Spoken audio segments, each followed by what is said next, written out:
Today we have descriptive writing. Of course, dear students, we talk to evening studies, second year. We have descriptive paragraph, the fourth chapter.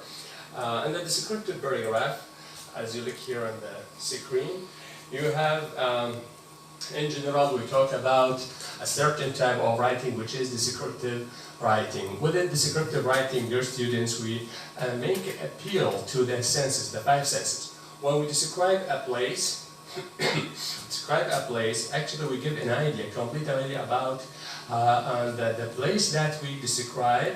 We enable the reader to imagine that place according to our description.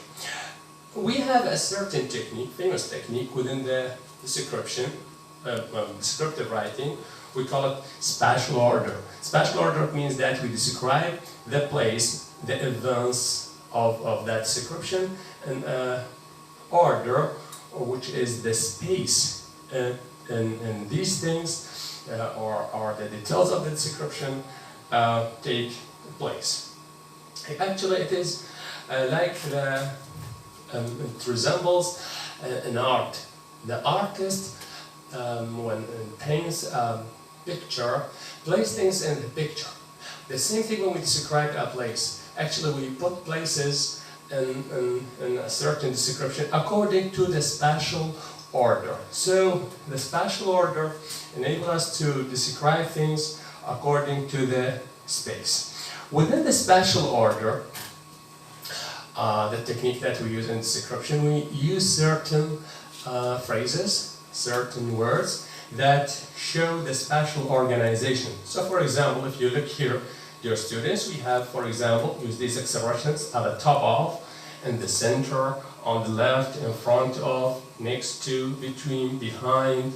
These are certain expressions and things. Look, as we talked in the previous chapters, we have main points in the process of description.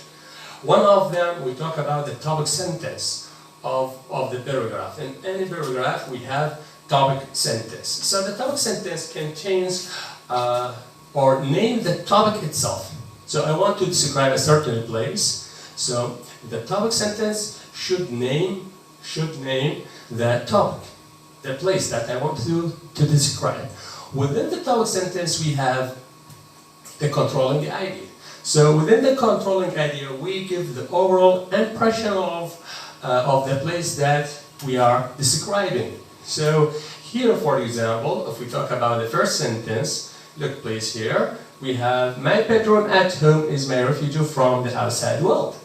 So in this topic sentence, we have two things. The first one, the topic that we name, the topic that we want to describe, my bedroom at home. This is the place that I want to describe. And the controlling idea, is my refuge from the outside world. It means that my bedroom at home exactly, really, is my refuge from the outside world. Now, this is the topic sentence. The following sentences, we call them, look here please, we have the subordinate sentences. The subordinate sentences function to support, to give detail, provide information about the topic sentence. In other words, the descriptive sentences or the supporting sentences give the details how my bedroom at home is really the refuge from the outside world. So, in the outside world, of course, you know what noise and not arrangement of things and so on and so forth. But my bedroom is very different from that. That's why I call it my refuge from the outside world. So the aim here in the supporting sentences is to provide description to my bedroom in order to show how it is resembles or is really the refuge from the outside world. So in this way, we talk about different details. In the supporting clauses, we give information, details about the size of my bedroom, the colors, the things that are arranged in this place, and so on. The sum of this description, the supporting sentences, the details, make the reader imagine how this place is different from the outside world. This is when we talk about from the point of view of meaning, of the content that I provide about the description of my bedroom. There is another thing in the process of writing descriptive paragraph, which is when we talk about the structure of the paragraph. Here we talk about the idea of paragraph unity. Paragraph unity, if we look here, this is very important thing. This notion is divided into two main things. The first one, something related to the ideas and the supporting sentences. It means that the supporting sentences, all of them talk about one only idea, which is my bedroom is the refugee from the outside world. This is according to the content. The second one, of course, you have paragraph. So in the paragraph you have more than one sentence, supporting sentences. So these sentences should be related together. So now we move to the process of conjunction or coordination, subordination within the process of conjunction. So in this chapter we talk about some of them when we talk about compounding sentences. You know, in general, something we have different types of sentences. In the first paragraph, in the first chapter, we talked about different types of sentences. In English language, we have simple sentence, we have complex sentence, compound sentence, and compound complex sentences, and so forth.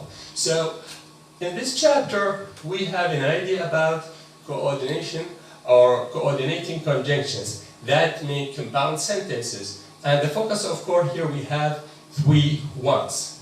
Of course, in the previous chapters, in the previous stages, we talked about different things. So, for example, here we have different conjunctions. We have in English language. So we use and, but, or, so, and so forth. Today we talk about other additional ones. We talk about yet, for, nor. So the first one, if we talk about yet gives us the meaning of but. It means that it indicates contrast. Look at the example. The weather is beautiful, yet it's supposed to rain today. So something in contrast with another one. In your description, descriptive paragraph, when you have a contrastive ideas, opposite ideas, so you can use this conjunction or in order to connect your sentences. Of course, the main idea here is that such a conjunction make the unity of the paragraph from the structural point of view. The second one, we talk about for, the conjunction for, okay? Look, here conjunction for gives us the meaning of because, of course not always, but as a conjunction gives us the meaning of because. Look here, you have, it is not easy to get there, for you have to act down a long hot rain. So it gives us a reason. So when you have two sentences connected by means of a reason, so you have to use this coordinator. The third one, we talk about the conjunction nor, which has the meaning not this, not that. She didn't talk, nor did she move.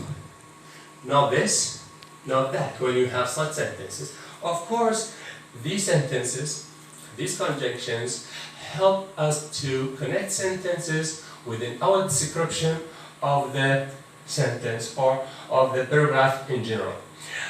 Another idea concerning the style, how to write your descriptive writing or descriptive paragraph, you have a technique of variation.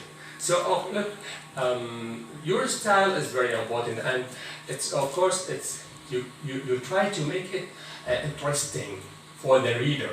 The process of reading isn't only a matter of putting down letters and words on paper and that's all, no, but it requires a beautiful style, amazing style that makes the reader interested in you, what you're writing. So we have different styles. One of them, the use of prepositional sentences, okay, or prepositional phrases, I'm sorry.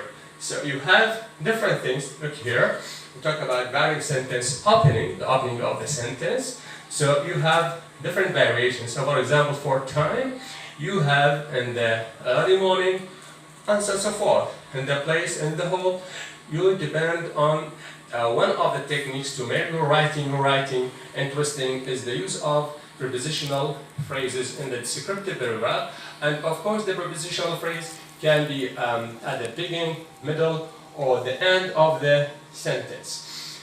The last point, when we talk about the descriptive paragraph, we have the process writing. So with the process writing, we have the process of clustering. The process of clustering, it means that we list the ideas. So when you come to describe a certain place, you have to arrange your ideas. From which point you start your description. The general points to the specific ones, the size, colors, things in the place, and so on and so forth. Okay, how to arrange your ideas one by one, and then you move to how to relate your style in general. So all in all, when we talk about the descriptive writing, first you have to give a complete idea about the place you describe in order to enable your reader to imagine the place that you describe for them, the first one. The second point, your topic sentence in the paragraph should contain the place that you want to describe and the controlling idea. What do you want to show by your description? Okay? For example, I say, my bedroom, what I want to show the controlling idea to my readers is to show that my bedroom is the refugee. Then we give supporting sentences. It means the details of my description, the details of my bedroom, in order to give the overall impression that this bedroom is the refugee from the outside world. This process, of course, should achieve by a certain technique, which is spatial order. It means that we describe things or events according to the space they occupy. And you have to make your paragraph unified, the technique of paragraph unity. In this regard, we use certain expressions and we arrange ideas correctly. And the last point is to cluster your ideas in the process of writing. So right now, we have finished chapter 4, talking about descriptive paragraph. And thank you very much, and see you next lecture with chapter 5.